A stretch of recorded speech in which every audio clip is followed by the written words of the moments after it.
Bonjour à tous, je suis comme d'habitude super contente de vous retrouver pour ce nouvel épisode de Prends tes boots. Et aujourd'hui, je suis en compagnie, en charmante compagnie comme à chaque fois, mais en charmante compagnie, je suis avec Christelle Bonny. Et je vais vous la présenter dans quelques instants, mais on vient de se rencontrer il y a 10 jours, 15 jours max, et on s'est dit... il faut absolument qu'on fasse un truc ensemble.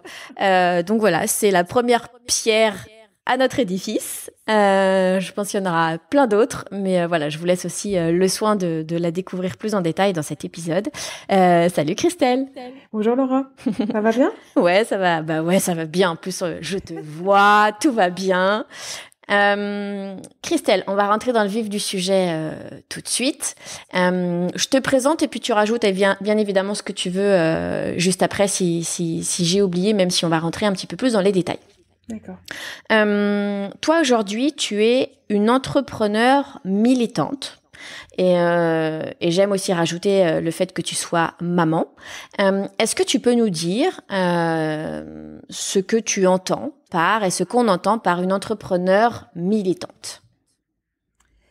Alors oui, c'est vrai que c'est des mots qui sont importants pour moi. J'ai eu un parcours professionnel qui a fait que je suis devenue féministe. Je l'étais pas avant et j'avais pas conscience de la nécessité de l'être.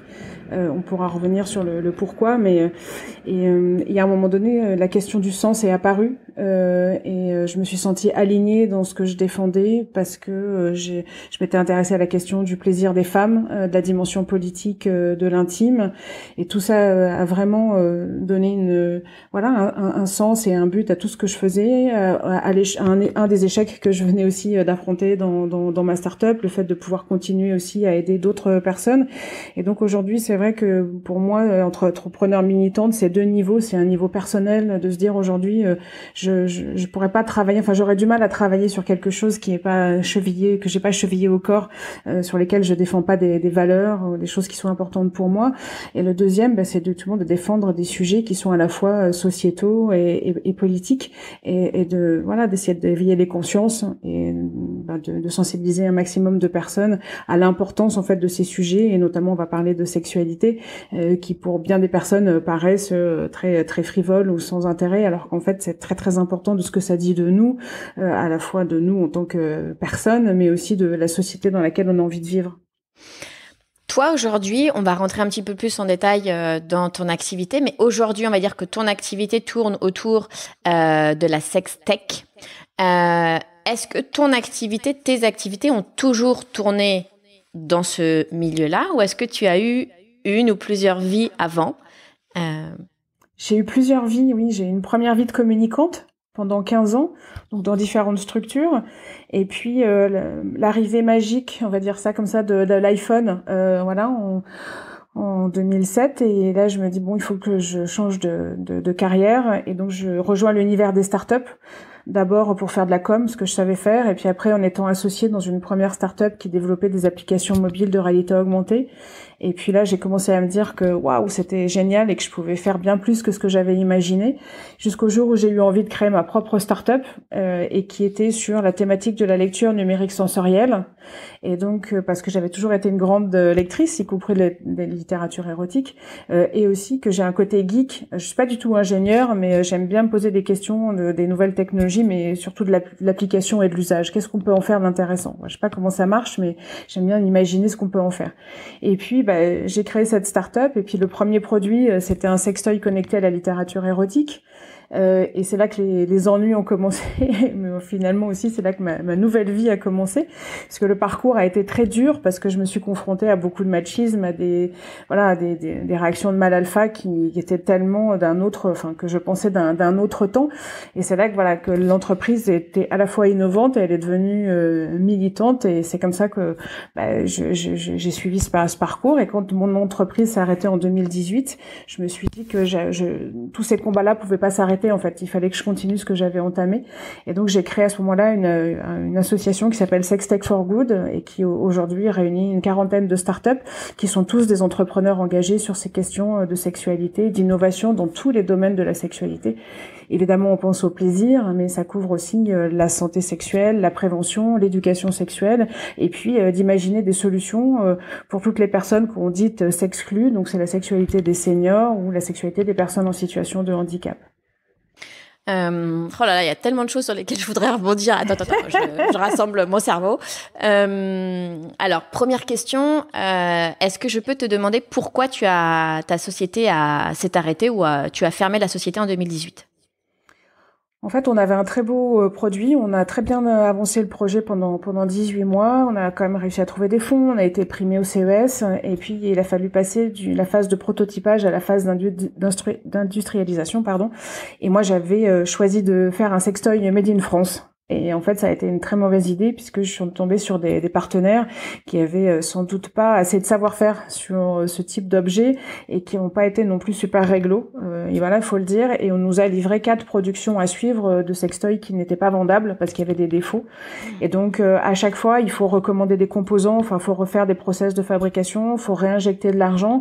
Et au bout de 4 prod foireuses, j'étais out of cash. Et donc, bien sûr, tu perds aussi la confiance, des distributeurs et des actionnaires et des investisseurs. Donc l'aventure s'arrête. Voilà. Donc sur une note évidemment frustrante parce que bien sûr que j'aurais préféré, je le dis toujours, mais j'aurais préféré ma boîte en ayant un entrepôt plein de Little Bird qui fonctionne et de me dire bon personne n'en veut, c'était une idée idiote et donc ça va s'arrêter là plutôt que de fermer à un moment donné où il y avait quand même de la distribution de demandes de distribution dans plusieurs pays. Il y avait des clientes, même si on était effectivement très tôt. Maintenant les toys connectés c'est beaucoup plus standard, mais voilà. Mais écoute, c'est comme ça, c'est un apprentissage, hein. Ça fait partie des parcours d'entrepreneurs et notamment quand tu te lances dans le hardware. On m'avait dit le hardware c'est l'enfer, ça c'est confirmé. Tu parlais aujourd'hui de ce groupe. Combien vous êtes aujourd'hui dans votre groupe Sex Tech for Good, oui, c'est un collectif, donc il y a à peu près une quarantaine de startups, ça représente et d'indépendants, ça fait à peu près une cinquantaine de personnes. Voilà. Okay. Est-ce que dans cette cinquantaine de personnes, ça m'intéresse de savoir s'il y a autant d'hommes que de femmes, s'il y a que des femmes. Est-ce que Enfin non, je vais développer ma pensée après, mais c'est déjà une première question. Alors la sextech est une industrie très féminine et très féministe. Parce qu'elle a pris vraiment son essor après MeToo, dans un moment où les femmes collectivement se sont dit on va arrêter d'attendre que des hommes imaginent des produits dont on a besoin. Voilà, et c'est une très bonne chose. Donc aujourd'hui dans Sex Tech for Good, on est à peu près à 70% de femmes et 30% d'hommes. On essaie de faire attention à ça parce que on porte des valeurs féministes mais surtout humanistes. Donc aujourd'hui l'idée c'est pas de se dire on va s'occuper que du plaisir ou de la santé sexuelle des femmes. Non, il y a énormément de choses à faire et j'ai envie de dire pour faire avancer une société, il faut qu'on s'intéresse autant aux questions de sexualité des hommes et des femmes parce que si nous on redécouvre et on se réapproprie en ce moment nos corps et nos plaisirs, les hommes ils ont aussi un chemin à faire pour imaginer une nouvelle masculinité, se définir et se construire aussi différemment. Enfin d'ailleurs on doit tous commencer par se déconstruire en ce moment avant de se reconstruire et donc on a besoin des hommes et des femmes. Donc c'est vrai que sur les premières années de la sextech elle est très féminine parce qu'on avait aussi beaucoup de retard sur plein de sujets comme l'endométriose, certaines maladies, la question de la douleur, la question des règles, la question du plaisir qui était un non-sujet pour les femmes depuis longtemps. Mais voilà, j'espère que ça va se rééquilibrer aussi parce que voilà, encore une fois, on a besoin d'avancer tous ensemble sur ces questions-là. Alors, je me souviens plus du tout des chiffres, mais je me souviens les avoir lus à une certaine époque. On disait que les entreprises, ou en tout cas c'est les business angels et toutes les entreprises qui te permettaient de lever des fonds, le faisaient beaucoup plus facilement quand tu étais un homme qui demandait de lever des fonds que quand on était une femme. Donc ma question est très simple. Vous êtes 60-70% de femmes dans le collectif. Je suppose qu'en tant qu'entreprise et start-up, vous devez et ils doivent lever des fonds. Est-ce que la levée de fonds, alors je sais même pas en tant que femme, c'est en tant que femme et dans le monde de la sextech, est-ce que c'est un vrai sujet ? Oui, mais c'est une question qui est plus complexe que ça. C'est vrai qu'en France, particulièrement en France, la sextech est quasiment pas financée. Alors il y a plusieurs explications. Un, oui, parce qu'elle est très féminisée et que globalement, quand on regarde les chiffres, 4% des levées de fonds l'année dernière ont été à des femmes, des startups fondées 100% par des femmes. Donc ça fait peu. Le deuxième sujet, c'est que on adresse justement des sujets qui sont encore tabous pour beaucoup de fonds d'investissement et d'investisseurs. Voilà, certains disent encore quand on parle par exemple d'endométriose que c'est un sujet de niche. Voilà, ou quand ça concerne la santé féminine, donc c'est quand même 52% de l'humanité, mais forcément ils raisonnent pas comme ça. Ce qu'on nous oppose aussi souvent, c'est que les projets qu'on porte ont beaucoup de valeurs, ils sont très militants, ils sont voilà pour l'innovation sociétale, mais ils sont pas assez technologiques, ce qui est parfois vrai. Voilà, le tout ça fait que cumuler, c'est une industrie qui a vraiment du mal à être financée. On commence à avoir quelques levées de fonds en France. Bon, il faut rester optimiste. On a fait un webinaire Sextech for Good il y a pas longtemps sur cette question-là. On avait un fonds qui était présent. On commence à avoir des VC qui sont plus jeunes et qui commencent à avoir cette réflexion de dire non, c'est un sujet comme les autres, voire même c'est un sujet qui m'intéresse parce que c'est un sujet engagé, donc j'ai envie d'y aller. Sauf que ils restent dans leur marqueur. Voilà, il faut que la startup soit innovante, qu'il ait une techno et qu'ils aient le sentiment qu'ils vont pouvoir faire un exit, voilà, rapidement. Donc bon, mais ça reste compliqué. Et des startups qui travaillent, par exemple, dans le domaine de l'endométriose et qui ont, par exemple, fait 200 000 € de chiffre d'affaires l'année dernière, qui ont besoin d'argent pour continuer à accélérer leur développement et qui ne trouvent pas de banque et qui ne trouvent pas d'investisseurs. Donc, ils font appel en ce moment à une campagne de fonds participatifs. Hein, c'est le lab de l'endométriose, par exemple. Donc voilà, ça prouve à quel point ça reste compliqué. On parle quand même depuis tout à l'heure beaucoup de féminisme. Est-ce que tu peux nous donner ta propre définition du féminisme ? Mon féminisme est un humanisme qui fait qu'en fait on a juste envie d'avoir exactement les mêmes droits et les mêmes chances en fait que tout le monde et que nos chances et nos droits ne dépendent pas d'une identité de genre. Moi c'est vraiment ça. Je crois que c'est la liberté en fait. C'est une vraie liberté pour tous. Aujourd'hui dans les faits, même si souvent on nous dit oh là là mais c'est bon en France, plus besoin d'être féministe. Voilà tout va bien. Vaut mieux être une femme en France que dans certains d'autres pays du monde, ça c'est clair. Malgré tout, dans un pays comme la France qui veut être un pays des droits de l'homme et pas des droits de l'humain, on voit qu'il reste encore des différences et que on n'a pas encore été assez loin sur cette construction de genre, sur la masculinité, sur les rôles de dominants, sur le patriarcat. Et aujourd'hui, ça nous freine, je pense, dans encore beaucoup de sujets pour aller vers une société qui soit vraiment beaucoup plus libre, joyeuse et inclusive. Est-ce que, alors tout à l'heure tu nous parlais de ce moment de ta vie où tu as vraiment décidé de te lancer à ton compte, mais est-ce qu'il y a une rencontre, un voyage ou un événement marquant qui a vraiment provoqué une sorte de déclic dans ta vie en te disant en fait c'est là ma mission, en gros, une de mes missions, c'est probablement d'être féministe, d'être militante et d'agir dans cette direction-là. Est-ce qu'il y a eu un déclic en dehors de ce que tu nous as dit tout à l'heure ? Je crois qu'il y a un déclic pour moi le jour où je monte sur la scène du TEDx à Rennes. Voilà, où je fais un TEDx et qui m'a demandé beaucoup de temps de travail d'écriture. Et donc ça a été un long temps justement d'essayer de comprendre pourquoi l'aventure était aussi compliquée, qui a été un temps de vraiment où je me suis intéressée à l'histoire du plaisir féminin, du féminisme, de cette histoire là du corps, de l'intime, des choses que je comprenais pas vraiment, d'un sentiment d'avoir enfin découvert vraiment le sens. Il y avait cette citation de Simone de Beauvoir qui était une femme libre est exactement le contraire d'une femme légère. Et dans tout mon parcours, je commençais à me dire voilà, je comprends vraiment ce qu'elle a dit et tout ce que ça implique de vouloir être complètement libre. Et donc avec ce travail d'écriture du TEDx, cette vague d'amour aussi que tu reçois quand tu fais ce TEDx après, et surtout les retours que j'ai eu après de femmes qui m'ont écrit qui ont pris le temps de m'écrire, et certaines avaient des histoires de vie, des parcours de vie, voilà, très durs, avec des agressions sexuelles, des incestes, enfin voilà, et qui me disaient, voilà, on a besoin de gens comme vous qui prennent la parole sur ces sujets-là. Il faut rien lâcher, voilà, il faut continuer.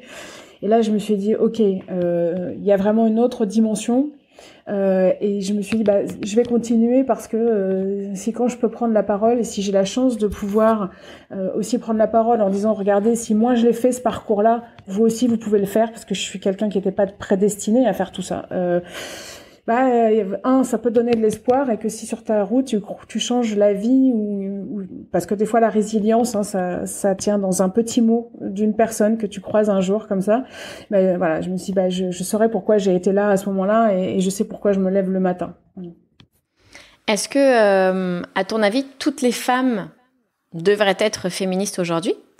Et celles qui ne le sont pas, moi j'en connais plein, je pense qu'elles le sont, mais en fait ce mot fait peur. Ce mot fait peur, et ce mot dérange.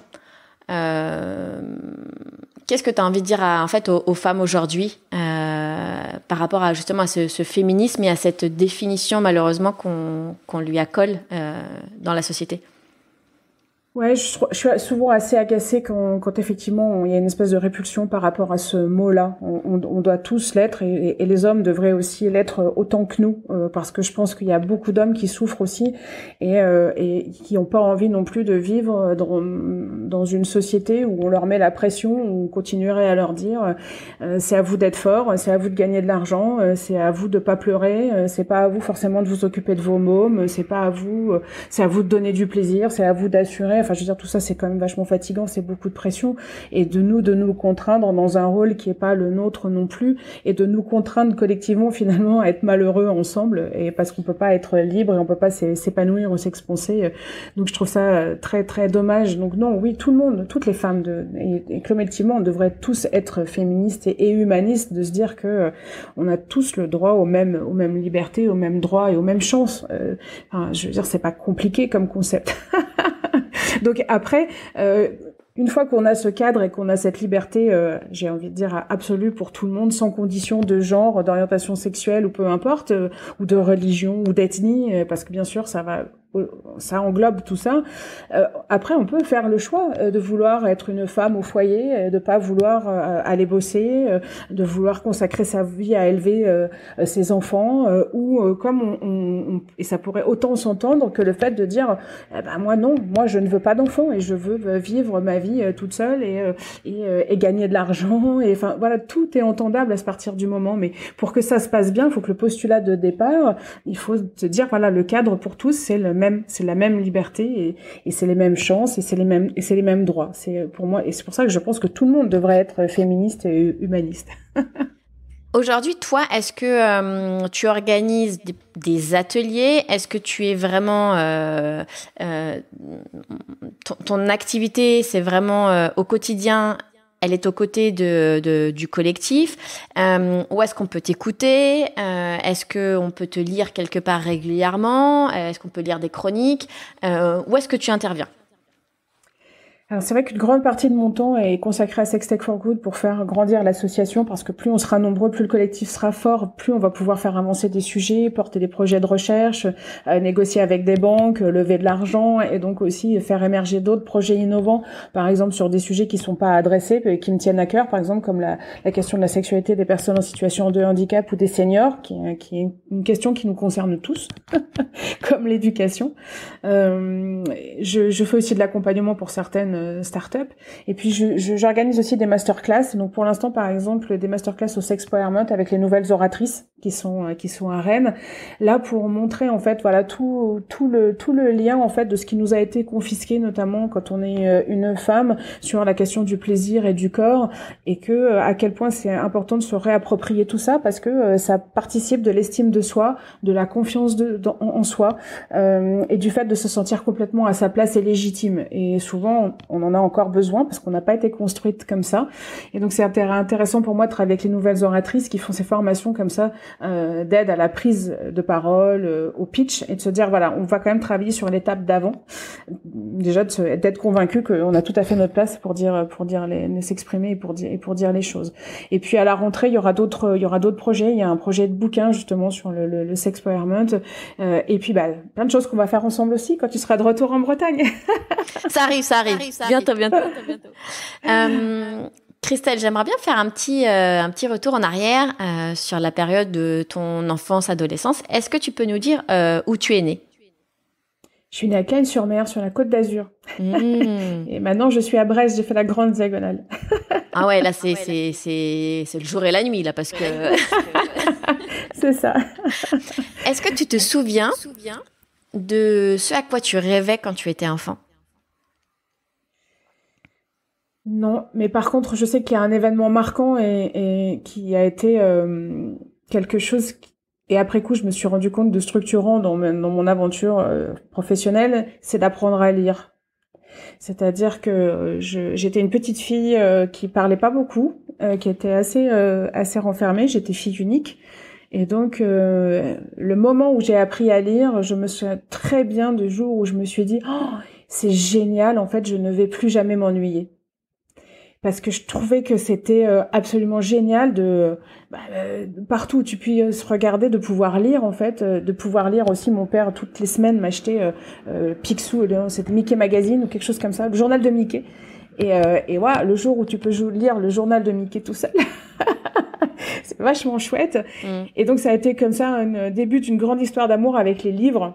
Et les livres, j'ai découvert à quel point ça pouvait nous faire voyager, à quel point ça nous permettait d'apprendre, à quel point ça nous permettait des fois de pleurer, et puis à quel point aussi ça nous permettait parfois de ressentir. C'est-à-dire que quand j'ai découvert la littérature érotique, en fait, la première réflexion, c'est de lire avec le parfum, de lire le parfum et de sentir l'odeur de la violette dans une description et de me dire waouh, mais le pouvoir des mots va encore bien au-delà de ce que j'imaginais. Et après, la littérature érotique, me dire voilà, mais tous les sens, en éveil. Exactement. Et après, quand j'ai été dans ma première start-up, associée dans ma première start-up, j'ai travaillé sur cette connexion en fait auprès des éditeurs, et j'ai travaillé avec beaucoup de gens qui faisaient des livres sur la question du livre, les nouveaux usages de lecture avec l'arrivée des smartphones et des tablettes, jusqu'à développer le concept de lecture numérique sensorielle. Et finalement, je me suis rendu compte en réfléchissant à tout ça que sans doute ça partait de ce point de départ d'il y a très très longtemps, de fait de me dire voilà, à savoir lire, ça a changé ma vie. Je rebondis sur on est sur cette période de l'enfance et de l'adolescence, mais je me souviens très bien suite à notre rencontre, j'ai quelqu'un qui m'a posé une question pour toi. Comme si je pouvais y répondre. Du coup, j'étais très gênée. Je dis, tu sais, je crois qu'il faut lui poser à... Donc je me suis dit, il faut que je la note parce que je la poserai à Christelle. De façon générale, mais peut-être plus précisément aussi aux garçons, comment aujourd'hui, en tant que maman, on parle de sexualité à des garçons, sachant qu'aujourd'hui, les garçons sont les hommes de demain, et que si on n'apprend pas à son garçon aussi à comprendre la notion du non, ça reste quand même les hommes de demain. Comment, en fait, aujourd'hui, en tant que maman et en tant que femme, comment on parle et on aborde ce sujet de la sexualité dès le plus jeune âge? Est-ce qu'il faut... ça me fait penser à une discussion que je viens d'avoir sur le fait d'infantiliser ou au contraire de responsabiliser les enfants. Est-ce que... tu vois, quel est ton avis sur la question par rapport aux enfants et peut-être plus en particulier peut-être auprès des garçons? Alors déjà, il faudrait que les parents s'intéressent à la question, d'être suffisamment à l'aise avec le sujet et d'avoir aussi réfléchi à ce que c'est qu'effectivement d'élever un garçon et d'élever une fille, parce que on est tous avec aussi ces biais de genre que souvent on reproduit même si on n'a pas tellement envie. Donc déjà, premier pas, c'est de faire ce pas de côté pour en être conscient. Après, c'est vrai que chez les tout petits, il y a beaucoup de littérature maintenant jeunesse pour expliquer, même au tout petit les différences entre un garçon et une fille. Je vois mon zizi ou je vois pas. Enfin, et d'expliquer que bah non, quand t'as une petite fille, c'est pas qu'il nous manque quelque chose, c'est autre chose. D'expliquer la notion du consentement, elle peut s'expliquer de plein de manières. Et déjà, par exemple, quand on est parent, de pas vous obliger un enfant à faire la bise à quelqu'un quand il a pas envie. Parce que après les gens vont dire la notion du consentement, mais finalement ils sont les premiers finalement à pas des fois le respecter. Donc c'est pour ça que il faut faire attention aussi à la posture qu'on prend. Et puis après en fait aujourd'hui il y a plein de supports. C'est-à-dire que je peux comprendre qu'on n'ait pas forcément envie ou qu'on soit pas forcément à l'aise de parler de sexualité. Mais pourtant la première étape c'est de dire c'est un sujet dont on doit pouvoir parler et de dire si moi en tant que parent je suis pas à l'aise de quand même de dire à ses enfants, à ses ados, ok. C'est la vie, c'est pas sale, c'est pas tabou. Moi, par contre, peut-être en tant que parent, je suis pas la meilleure personne. On va peut-être être mutuellement un peu gênés.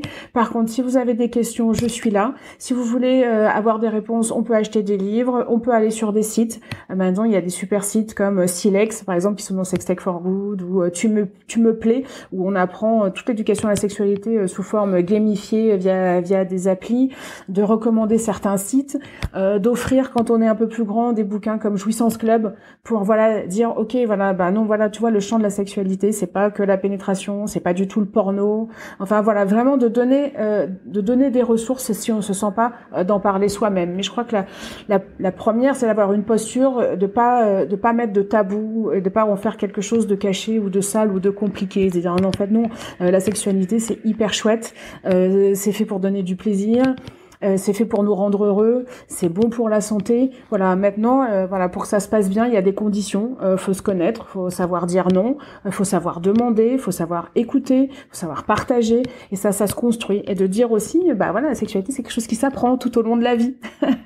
Il y a plein de choses sur lesquelles j'ai envie de rebondir.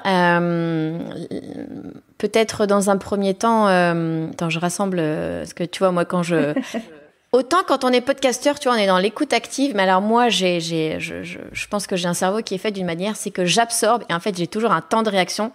Et au moment de dire, attends, c'est le bordel là-haut. Mais je sais, vous êtes plusieurs aussi. Ouais. Oui, Christelle était nous étions sur scène et elle était présente quand j'ai raconté un petit peu c'est pas un concubinage, c'est plutôt c'est pas du polyamour. Ouais. Je crois qu'il y avait un truc sur lequel j'avais envie de rebondir, c'est on dit souvent quand on est entrepreneur, écoute, je vais m'entourer de la meilleure personne ou d'un tel parce que c'est son métier et que je crois qu'aujourd'hui il faut accepter qu'en fait on ne peut pas être bon dans tous les domaines et qu'il faut savoir déléguer, etc. Je crois qu'en t'écoutant, je crois qu'il faut pas avoir honte en tant que parent de dire je suis peut-être pas la personne la mieux placée. Ou en tout cas, on va bien sûr en parler, on va démystifier un petit peu tout ça. Mais si tu veux aller plus loin et si tu te sens gêné par rapport à moi, je crois que c'est aussi notre rôle de parent de donner des clés en disant voici les autres outils que tu peux avoir à ta disposition. Tu peux aller à chercher à tel endroit. Il y a peut-être cette personne. Je vais me pencher. Il n'a que 2 ans. Je pense que j'ai le temps. Mais j'essaie de me projeter. Et puis, je pense à cette personne qui m'a posé la question. Je pense que son fils a une 15aine d'années. Et je pense qu'elle est en plein dedans. Mais c'est aussi peut-être notre rôle de parents de ne pas laisser... C'est pas sans réponse, mais sans donner les outils en fait à nos enfants en disant écoute, voilà, je pense que déjà un livre, peut-être effectivement un jeu en ligne comme tu dis. Je pense que c'est aussi notre rôle et je pense aussi que en tant que parent, alors c'est plutôt aussi en parent, mais en tant que humain et femme, je pense qu'il faut aussi sortir de cette gêne. Nous, à notre époque, et je me souviens très bien, moi, des cours d'éducation, mon Dieu, à l'école et au collège, mais la honte de poser une question devant son prof alors que tous tes potes sont là. Parce que tu te dis, ça se trouve, eux, ils savent, et moi, je vais avoir l'air con parce que je ne sais pas. Et du coup, finalement, personne n'a jamais osé poser de questions dans ce cours. Parce qu'en plus, c'était notre prof, quoi. Du coup, je me suis toujours dit, je crois qu'en plus, ils avaient dû faire venir... peut-être un intervenant extérieur, mais le prof était quand même avec nous. T'as juste pas du tout envie d'exposer tes questions devant un prof qui, selon sa façon d'enseigner, peut être un vrai con, ou en tout cas t'humilier 2 jours après. Voilà, moi j'avais envie de rebondir sur ça. Dans l'éducation, certes à l'école, mais c'est aussi notre rôle de parents à nous dire je suis pas à l'aise, qu'est-ce qui existe et vers quoi je peux t'orienter. Et puis aussi ce rapport aussi à soi-même en te disant ok, je vais prendre aussi le sujet à bras le corps. Je suis pas à l'aise, mais en même temps, je suis ta mère. Donc j'accepte aussi. Et j'en parlais tout à l'heure, tu vois. Pour un épisode, mais on parlait aussi d'éducation, prendre cette hauteur, et puis finalement nos enfants sont des miroirs, donc si je ne suis pas à l'aise avec cette question, qu'est-ce que ça me renvoie à moi en tant que femme? Si je suis moi en tant que femme hyper à l'aise sur ce sujet, je ne vais avoir aucun problème pour t'en parler. Donc, c'est aussi peut-être la question qu'il faut qu'on se pose, c'est qu'est-ce que ça vient travailler chez moi, puis accepter ou pas bien sûr, la question. Exactement, mais bien sûr. Il y a tellement de gens qui sont pas heureux dans leur sexualité et qui n'osent pas s'attaquer au problème parce que forcément ça nous questionne. Mais tu as tout à fait raison sur le fait de dire que en plus en tant que parent, on peut pas partir du principe que l'école va faire le boulot ou que nos gamins vont trouver les ressources sur Internet, parce que globalement ce qu'on voit c'est que les ressources sur Internet, la première ça va être la pornographie et c'est pas la meilleure clairement. Et puis dans l'éducation en fait il y a eu des études menées notamment par nous toutes. Globalement il y a que 17% des collégiens et lycéens qui vont avoir la totalité des cours qui sont prévus dans la loi. Donc cette éducation-là, elle est défaillante et souvent elle est mal faite dans le sens où elle va rester très anxiogène. On va parler des grossesses non désirées, des maladies et tout ça, c'est super. Hein. Mais par contre, voilà, on va pas forcément revenir sur le fait que les femmes, elles ont aussi un clitoris qui ne sert qu'au plaisir. On va pas forcément revenir sur le questionnement justement lié à l'identité de genre, sur le consentement en fait, et toutes ces notions-là qui font de la construction d'un humain ou d'une personne complètement épanouie, libre et en capacité de réfléchir à ce qui est bien pour elle. Donc c'est vrai que on a vraiment cette mission-là de dire ok, moi je m'interroge et de dire c'est un vrai sujet, on doit pouvoir en parler, et si on n'y arrive pas à parler ensemble, je mets à disposition et je propose plein de choses. Tu sais, ça peut être aussi quand on a des ados de regarder Sex Education en famille sur Netflix. Parce que peut-être qu'il va y avoir des moments de gêne, mais que c'est des moments un peu fun aussi, où avec beaucoup d'humour, d'aborder certains sujets. Et tiens, et toi, qu'est-ce que t'en penses de ce truc-là? Est-ce que t'es déjà posé la question? Est-ce que t'as dans tes copains quelqu'un, un copain, une copine, qui aime les garçons, qui aime les filles? Enfin, comment ça se passe? Enfin, voilà, de créer ces moments de dialogue où il y a toujours plein de petites astuces comme ça. Alors, je ne sais pas l'expérience des auditeurs, mais alors moi, ado, quand j'avais le malheur de regarder un téléfilm avec mes parents et qu'il y avait une scène de cul, je pense que dans ma tête, il y avait une espèce de, tu sais, c'était un mouton. J'avais un moment de solitude. Je me suis dit, c'est très gênant. Alors qu'en fait, aujourd'hui, toi, en tant qu'adulte, t'es comme ça. Oh, dis donc, c'est sympa, cette scène. Mais c'est vrai que, dans l'éducation, je pense que beaucoup d'entre nous, ont reçu. La parole n'était pas la même. Heureusement, aujourd'hui, elle se libère, mais, effectivement, je crois qu'il faut accepter. Moi, je dis souvent, et je crois que c'est mes parents qui m'ont inculqué ça. En fait, un parent a le droit de ne pas savoir. Je crois qu'à un moment donné, je me souviens, je posais tout le temps des questions à mes parents, souvent pourquoi. Alors moi, je regardais le ciel, je disais pourquoi il y a des étoiles.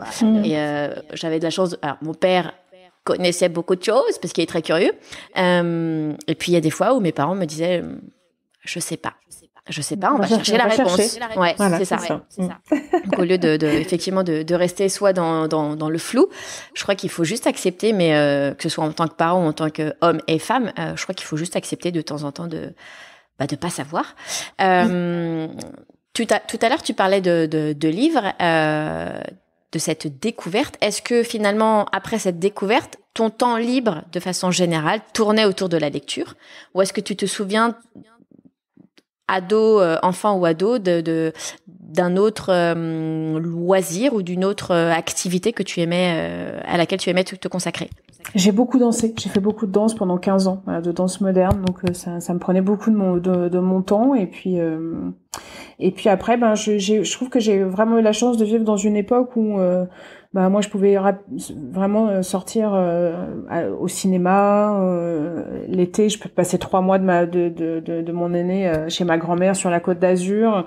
Et en fait, il y avait pas de climat anxiogène comme aujourd'hui. Donc on était libre, on était sur la plage, on était à droite, à gauche, on n'avait pas de portable, rien, mais on pensait que ça allait bien. Donc j'ai vraiment eu une adolescence avec cette insouciance que peut-être on n'a plus maintenant. Et donc je trouve que c'est c'est un vrai bonheur quand j'y repense, parce que voilà, et pour autant on n'a pas fait spécialement de conneries, mais en fait on était vraiment libre. Voilà, on vivait.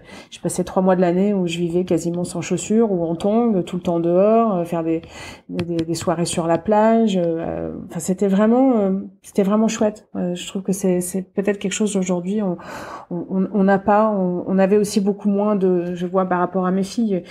Alors c'était sans doute très dommage, mais l'époque n'était pas à cette prise de conscience de la nature, des enjeux écologiques, du réchauffement climatique, voilà, de toutes ces agressions sexuelles, des pédophiles. Enfin, tous ces sujets-là finalement existaient déjà, mais sans doute n'étaient pas conscientisés, on n'en parlait pas. Ce qui fait qu'on pouvait être vraiment libre et insouciant d'avoir 17 ans, 18 ans ou 19 ans, et c'était vachement chouette en fait d'en profiter comme ça. Est-ce que tu parles de la danse, mais est-ce que tu penses que la danse est donc finalement découvrir un nouveau rapport à son corps? Est-ce que tu penses que ça a posé les premières pierres aussi? Toi, ton activité et en tout cas, la mission que tu t'es fixée, c'est voilà, autour notamment de la sexualité, de la libérer, d'en parler, d'oser. Est-ce que tu penses que la danse t'a aussi, et ton rapport à ton corps t'a aussi aidé à te sentir peut-être plus à l'aise ou... Je crois pas. Par contre, c'est vrai que je continue d'aller danser régulièrement parce que c'est un moment de joie pour moi. C'est vraiment un moment où j'aime aussi regarder les gens qui dansent et notamment les gens qui dansent mal et qui s'en foutent parce qu'en fait ils sont juste dans un moment de kiff et je trouve ça vraiment top. Et il y a vraiment, voilà, moi dans ce moment où je danse, effectivement, sans doute que j'arrête de me poser la question de est-ce que je me trouve trop petite, trop grande, trop grosse, trop mince, j'en sais rien, mais je suis juste dans l'instant présent. La musique, je suis une fan de funky music et c'est la musique du bonheur et tu te poses pas de questions et t'y vas et voilà, et donc c'est juste libératoire, c'est vraiment jouissif. Voilà, c'est effectivement un moment où t'es vraiment super bien. Après, tu sais, je pense qu'avant mes 40 ans, et de créer Bisensory et de me poser toutes ces questions-là, en fait, j'étais pas du tout si libre que ça, et ma sexualité, elle était aussi, elle est très, de ce que je défends aujourd'hui à déconstruire, elle était très normée, était très hétéronormée, elle était sans doute aussi très patriarcale, parce que on m'avait jamais dit, quand j'étais jeune, on m'avait jamais encouragée à me découvrir, la masturbation féminine, c'était un tabou, donc il y a plein de choses que j'ai découvert très tard, et c'est justement en faisant tout ce chemin-là et en rendant compte de tout ce qui m'avait été finalement un peu confisqué de par cette éducation et de ces carcans et ces injonctions sociétales, de me dire voilà, là, si je peux faire gagner du temps, alors déjà à mes filles, mais aussi à d'autres femmes, et globalement libérer un certain nombre de personnes pour qu'ils vraiment ils soient le plus heureux possible, ça va être chouette, parce que le fait, moi j'étais quelqu'un qui avait pas forcément confiance en soi, donc il y a des gens qui me disent oui, tu vas oser faire une conférence et après tu vas nous dire que t'es un peu timide et que t'as pas confiance. Oui, mais finalement c'est autre chose en fait. Des fois on peut oser prendre la parole et soit pour plein de choses, parce qu'on n'a pas travaillé cette estime de soi, on l'a pas. Et la réappropriation du corps, du plaisir, parce que finalement derrière ça il y a une notion qui est hyper importante, c'est de s'autoriser à.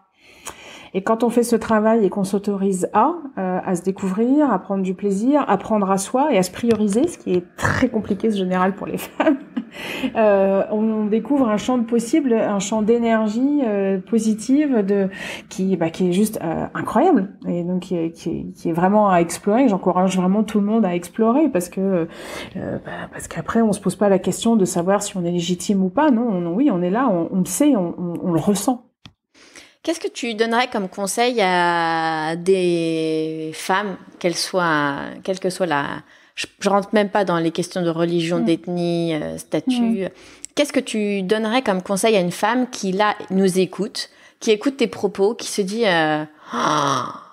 elle met le doigt sur un truc que j'ai pas envie d'aborder, que j'ai pas envie de soulever ce voile, et en même temps, la graine est semée. Comment aujourd'hui on fait pour, comment tu ferais pour, plutôt qu'est-ce que tu proposes pour encourager justement nous femmes justement de ne plus mettre ce voile? Est-ce qu'il y a une première petite étape?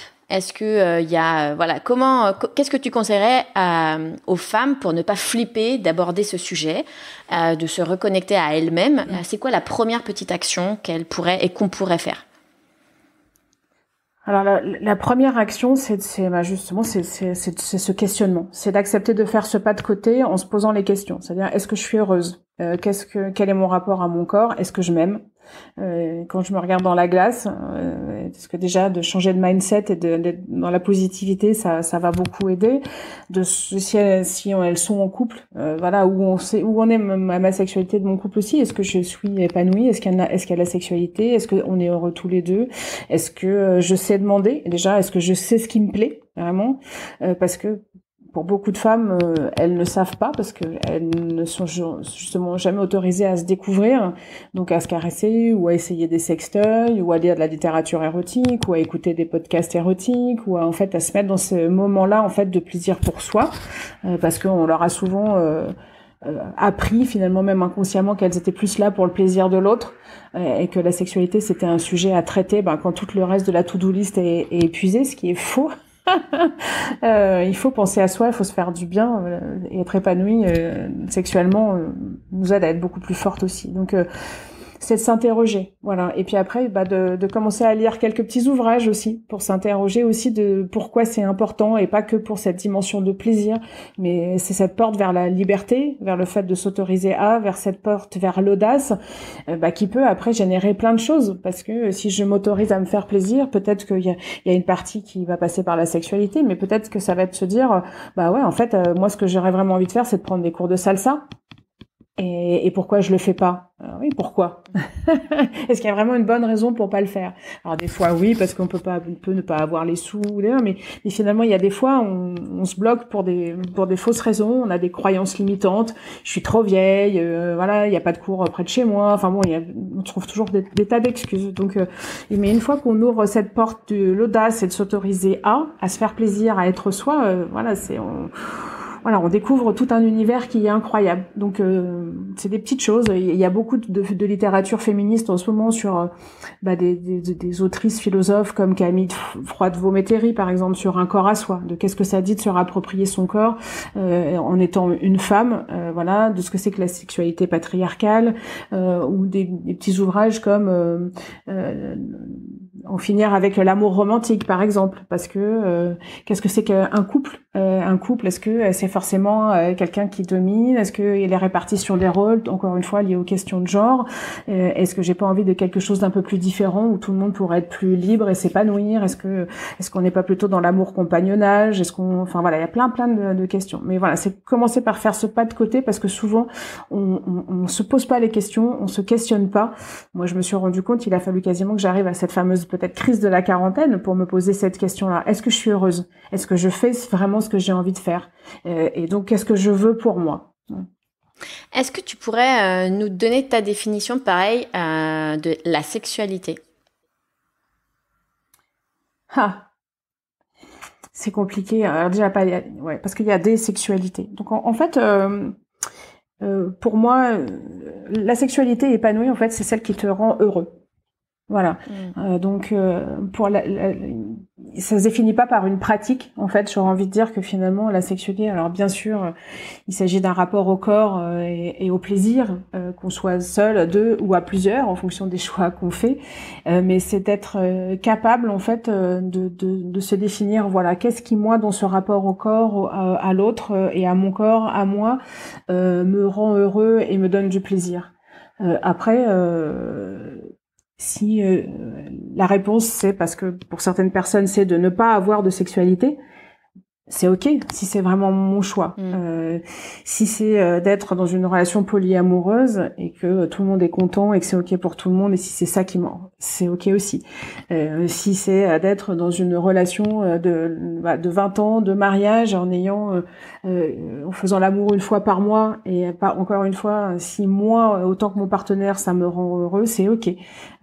Si j'ai besoin et envie de me masturber tous les jours, que ça me rend heureux, ben c'est ok aussi. Il y a quand même cette notion de déculpabilisation et de déculpabilité aussi en disant ok, il y a ce que la société nous renvoie et puis il y a ce que finalement moi avec moi-même et moi dans mon couple ou moi dans mon trio, voilà, est-ce que cette situation me correspond et en fait si oui. En fait, juste, c'est pas grave si j'entre pas dans les cases de la société, quoi. Il y a pas de cases, il y a pas de normalité. Faut arrêter de dire, voilà, une sexualité épanouie, c'est d'être en couple, c'est de faire l'amour 2 fois par semaine, c'est de se masturber, c'est d'avoir 15 sextoys. Il y a pas, non, en fait, une vraie sexualité épanouie, c'est une sexualité qui est en accord, en fait. En accord avec toi-même et loin des injonctions. Par contre, c'est vrai que pour en arriver là, t'es obligé de faire quand même des étapes d'introspection et de découverte de soi, parce que sinon tu peux pas savoir ce qui te plaît ou ce qui te plaît pas. Voilà. D'un point de vue sexo, on dit la sexualité positive. En tout cas, c'est moi la voie que j'ai choisie. On dit qu'une sexualité positive repose sur 3 piliers. La masturbation, enfin, en tout cas la sexualité solo, la sexualité partagée, et quand c'est un choix pour soi, et le fantasme, l'imaginaire érotique. Et donc, on a besoin de tout ça, en fait, pour... voilà. C'est tout ce qui peut être englobé dans le champ de la sexualité, et d'une sexualité positive. Parce que il y a encore, par exemple, beaucoup de gens, de femmes, par exemple, qui, à un moment donné, se donnent du plaisir, mais quand elles sont en couple, elles arrêtent, parce qu'elles estiment que c'est une sexualité de substitution, qu'elles en ont pas besoin, ou elles vont être dans la honte, dans la culpabilité. C'est comme si elles avaient trompé son partenaire. Non, en fait, si vous avez envie de le faire parce que ça vous aide bien, parce que ça fait passer un mot de crâne, parce que ça fait passer des douleurs de règles, parce que ça aide à s'endormir, ou juste parce que vous avez un après-midi tranquille, il y a pas de môme, il y a pas de mec, et que vous avez juste envie d'être bien, et pourquoi vous en priver? En fait, il y a pas de bonne raison de pas le faire. Voilà. La seule bonne raison de pas le faire les choses, c'est parce qu'on n'en a pas envie, qu'on n'aime pas ça. Voilà.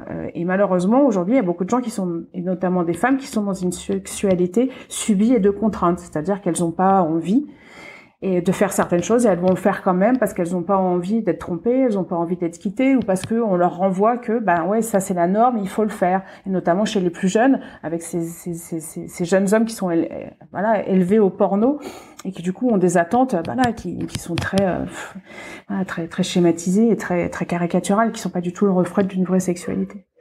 Est-ce que tu pourrais nous donner, alors je vais les mettre de toute façon à la fin de l'épisode. Est-ce qu'il y a un livre coup de cœur? Tu nous en as déjà donné beaucoup tout à l'heure, donc tous ces liens je les mettrai bien évidemment juste après dans la description, dans le descriptif de l'épisode. Est-ce que tu as un livre coup de cœur dont tu n'as peut-être pas parlé ou un film? Tu parlais justement de regarder en famille certaines séries. Moi, clairement, je vais réécouter moi-même cet épisode, je vais tout réécrire. Est-ce que voilà, t'as des ressources comme ça à nous partager? Oh là là, j'en aurais plein. Qu'est-ce que je pourrais vous dire de parler de... C'est vrai que j'ai parlé de Jouissance Club, de jouir, des ouvrages comme Manon Garcia, des ouvrages comme Carole Herrera sur la nouveauté de l'amour, sur Réinventer l'amour de Mona Chollet. Enfin, il y a beaucoup de livres qui sont comme ça. Qu'est-ce que je pourrais te dire d'autre? Tu nous en as déjà donné pas mal, hein, mais je voulais juste savoir s'il y avait une petite nouvelle autre ressource. Ou un film, ou une série, ou un truc qui te passe par la tête comme ça? Écoute, alors c'est pas un coup de cœur, mais je viens de regarder une série sur Netflix. C'était sur le un architecte en fait qui design des sex rooms. Et j'ai trouvé ça, je trouvais ça assez intéressant parce que c'est vrai que ça aborde beaucoup de sujets et sur l'importance en fait de reprendre du temps, en fait de créer des moments, de créer des espaces et du coup de faire de la sexualité un vrai projet. Encore une fois, je dis pour beaucoup de gens la sexualité ça vient, on dit voilà la sexualité non j'ai pas envie ce soir, je suis trop fatiguée, alors qu'on devrait dire ah chouette ce soir on va sexer et du coup on va être après dans une super énergie. Ça va nous faire du bien. Et donc du coup des fois de théâtraliser, de faire attention voilà à tout ça. Je me suis dit tiens ça peut être intéressant même à regarder en couple pour se dire. Et puis bon elle parle de plein d'objets de pratiques, donc ça peut être aussi encore quelque chose à l'occasion en fait d'en parler et de se dire des choses. Après sur le reste, c'est vrai que là j'ai un petit blanc parce qu'en fait j'ai tellement d'ouvrages ici qui m'ont construite et qui continuent de me construire en fait sur cette réflexion de pourquoi c'est important et pourquoi faut le faire pour soi et à quel point aussi il y a cette dimension politique. Et on en parlait l'autre soir dans la conférence, notamment dans un moment où les États-Unis reviennent sur un droit fondamental qui devrait être sacralisé et intouchable du droit à l'avortement. Là, je pense que voilà, c'est le moment plus que jamais d'intégrer et que tout le monde intègre que oui, l'intime est politique et qu'on doit vraiment tous être féministes et qu'on doit tous avoir la capacité d'être libre et de faire les choix pour nous. On arrive tout doucement à la fin de l'épisode. Est-ce qu'aujourd'hui, toi en tant que femme, est-ce que tu as l'impression que ta vie est beaucoup plus alignée qu'avant? Est-ce que ton activité a du sens? Parce que tu disais à un moment donné que tu avais été en quête de sens. Est-ce que ce sens aujourd'hui est au cœur de ton activité et de ta vie? Et comment tu te sens aujourd'hui dans ta vie? Clairement, je me sens très chanceuse. Je sais la chance que j'ai. Déjà, j'habite dans une magnifique région. Donc la Bretagne avec des paysages à couper le souffle où on peut vraiment faire des breaks avec une culture, avec des gens formidables, une culture de réseau. Brest c'est une ville très intelligente, elle a souvent encore mauvaise image mais c'est une ville incroyable. Donc j'ai vraiment de la chance d'être là, j'ai la chance d'être la maman de 2 jeunes femmes magnifiques qui font leur chemin, qui vont bien et qui sont heureuses, qui s'épanouissent, qui trouvent leur voie et donc quoi demander de plus quand on est parent. Et effectivement, j'ai la chance de me lever tous les matins pour faire les choses que j'aime, auxquelles je crois, qui ont du sens, pour défendre des valeurs, avec cette idée de me dire je le fais pour moi, mais surtout je le fais pour faire avancer les lignes et je le fais pour apporter ma petite pierre à l'édifice d'un monde que j'espère meilleur pour mes filles. C'est pour ça que je parlais de l'actualité parce que forcément c'est un moment très troublant de se dire peut-être qu'à un moment donné de ma vie, moi qui me bats pour que mes filles aient plus de liberté, peut-être qu'elles en auront moins et c'est juste pas concevable pour moi. Et donc je me sens on peut pas être heureux 24 heures sur 24, c'est pas possible, la vie c'est pas comme ça. Par contre, j'ai la chance d'avoir plein de moments et j'essaye de tous les jours dans ma journée de trouver un moment pour me dire et de conscientiser cette chance. Ouais, j'ai de la chance et ma vie à ce moment-là elle est vraiment chouette. On en a déjà parlé toutes les deux, mais cette capacité d'émerveillement et de se rendre compte de la chance qu'on a, elle est capitale parce que bah oui, la vie est dure parfois, on a tous des épreuves et donc aller piocher tous ces petits moments, ces petites bulles de bonheur et dans lesquelles on peut aller piocher après sur des moments de moins bien. Donc voilà. Non, je suis très chanceuse, je suis heureuse souvent. Je crois que j'aime la vie. Voilà. Même dans des moments durs, j'ai essayé de pas l'oublier. J'essaye de me dire, voilà, est-ce que c'est vraiment grave quand il m'arrive des trucs un peu galères? Souvent, la réponse est non. Et donc, bon, allez, on va passer. Mais ouais, je suis très chanceuse et j'ai trouvé une certaine cohérence, même si aujourd'hui j'ai des activités différentes. Elles ont une colonne vertébrale qui est cet engagement, féministe autour des questions de sexualité et j'en suis très contente, ouais. On on arrive à mon petit moment préféré, qui est un léger clap de fin, mais c'est un léger quiz qui ne demande aucune réponse. Si, des réponses, mais aucune réflexion. Christelle, es-tu prête ? Je suis prête. Ça a bien évidemment un rapport avec le titre de cette chronique, qui est donc Prends tes boots. Christelle, tu chausses du combien ? Du 39. Quel type de chaussures utilises-tu au quotidien ? Écoute, je rêverais de ne porter que des tongs. Malheureusement, je suis obligée de porter des tennis. Est-ce que tu es plutôt minimaliste ou vestiaire à chaussures ? Vestiaire à chaussures. Que je ne mais pas. Est-ce que tu as plutôt un pas léger ou alors est-ce que tu fais trembler le plancher ? Ah non, ça tremble. Le matin, est-ce que tu es plutôt d'humeur pied droit ou pied gauche ? Pied droit. T'es plutôt ballerine ou chaussures de chantier ? Allez, ballerine. Est-ce que tu as trouvé chaussures à ton pied ? Oui, j'espère. Oui. Et si justement, toi, tu devais prendre tes boots, tes chaussures, pour aller découvrir une culture, un pays, ou rencontrer quelqu'un, où irais-tu ? Je crois que j'irai en Nouvelle-Zélande rencontrer leur première ministre. C'est drôle parce que j'ai préparé un petit post sur la Nouvelle-Zélande. Je pense que ça te fera sourire. Ok, nouvelle ministre. Ouais. Ok. Est-ce que tu as un petit message de fin ? Est-ce que, si je te laisse la parole, est-ce que tu as envie de rajouter quelque chose ?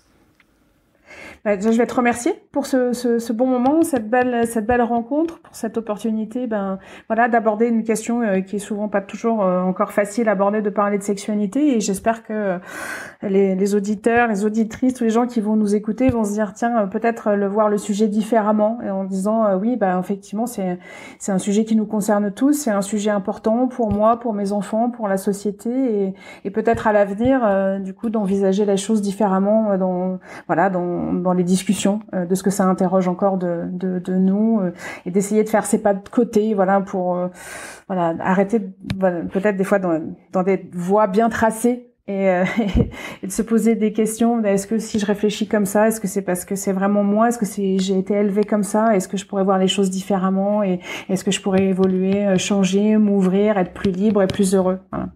Un beau chemin à faire. Et ça, c'est plutôt plus par curiosité. Si tes filles écoutent l'épisode, que ce soit demain ou dans quelques mois, t'as envie de leur dire quoi ? Que je les aime, évidemment. Et que elles sont mon plus beau bonheur. Je crois qu'on a des enfants, j'ai découvert l'amour absolu. Donc je les remercie pour ça, et puis de leur redire, je leur dis souvent parce que je trouve que c'est important, elles le savent, mais je leur redirai encore à quel point je suis fière d'elles, et à quel point il faut qu'elles continuent comme ça, et que le plus important, encore une fois, c'est d'être soi, et d'être le plus heureux possible, le plus souvent possible. Merci beaucoup Christelle. Et puis dernière question, si on veut te suivre, on te suit où ? Je suis sur tous les réseaux, donc à mon nom, Christelle Bonny. Pour la sexo, c'est un compte Instagram qui est Sexualité Positive. Et puis sinon, Sextech for Good, il y a un site, et pareil, présent sur tous les réseaux sociaux, Insta, Facebook, LinkedIn, et autres. Ok, je mettrai tous ces liens en descriptif de l'épisode. Merci beaucoup à toi. Merci pour tous les axes que tu as partagés avec nous. Il y a beaucoup de ressources aussi que tu nous as partagées. Et puis, moi, mon fils n'a que 2 ans, mais je me prépare dès maintenant. Mais merci beaucoup. Et voilà, je suis très, très contente d'avoir parlé de ce sujet et de sexualité sur ce podcast, parce que je crois que c'est aussi le rôle des femmes de se réapproprier, de savoir aussi ce qui existe et les questions qu'il faut peut-être aussi se poser à n'importe quel âge. Merci beaucoup à toi. Merci beaucoup Laura. Et puis à très bientôt pour un nouvel épisode de Prends tes boots.